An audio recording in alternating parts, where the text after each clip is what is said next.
வணக்கம் நண்பர்களே, இன்னைக்கு இந்த வீடியோவில் ஃபெமினைன் சானிட்டரி நாப்கினை பற்றின ஒரு குட்டி ரிவ்யூ தாங்க பார்க்க போகிறோம்.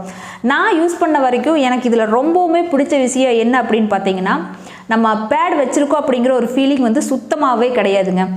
அது ஏன் அப்படின்னு பார்த்தீங்கன்னா, இந்த ஃபெமினைன் சானிட்டரி நாப்கின் ரொம்பவுமே தின்னாக இருக்குதுங்க. அதனால பார்த்தீங்கன்னா நம்ம பேட் வச்சுருக்கோம் அப்படிங்கிற ஃபீலிங் வந்து சுத்தமாகவே கிடையாது. அது மட்டும் இல்லை, நம்ம கீழே உட்காந்து எந்திரிக்கும் போதோ இல்லை பைக் ஓட்டும் போது கார் டிரைவ் பண்ணும்போது பார்த்தீங்கன்னா ரொம்பவுமே கம்ஃபர்டபுளாக இருக்குங்க. நார்மலாக ஒரு காட்டன் பேட் யூஸ் பண்ணும்போது நம்ம பேடை வச்சுருக்கோம் அப்படிங்கிற ஒரு ஃபீலிங்கே பார்த்தீங்கன்னா நம்மளுக்கு ஒரு அன்கம்ஃபர்ட்டாக இருக்குது. பட் இதில் வந்து அப்படி கிடையாதுங்க. ரொம்பவுமே கம்ஃபர்டபுளாக ஃபீல் பண்ண வைக்குது. அதை விட மிக முக்கியமான விஷயம் என்ன அப்படின்னு பார்த்தீங்கன்னா, நார்மலாக நம்ம காட்டன் பேட்ஸ் வந்து ஒரு நாளைக்கு 3 பேட் 4 பேட் யூஸ் பண்ணுறோம் அப்படின்னா, அந்த இடத்துல இந்த ஃபெமினைன் சானிட்டரி நாப்கின் பார்த்தீங்கன்னா ஒரு பேட் யூஸ் பண்ணாவே போதுங்க. ஸோ அந்த அளவுக்கு வந்து பார்த்தீங்கன்னா அப்சர்விங் கெப்பாசிட்டி வந்து இதில் அதிகமாகவே இருக்குது. நான் யூஸ் பண்ண வரைக்கும் எனக்கு ரொம்பவுமே இந்த ஃபெமினைன் சானிட்டரி நாப்கின் வந்து ரொம்பவுமே பிடிச்சிருக்கு. நீங்களும் யூஸ் பண்ணி பாருங்கள். யூஸ் பண்ணிவிட்டு இதை பற்றின கருத்துக்களை கீழே கமெண்ட் பாக்ஸில் சொல்லுங்கள்.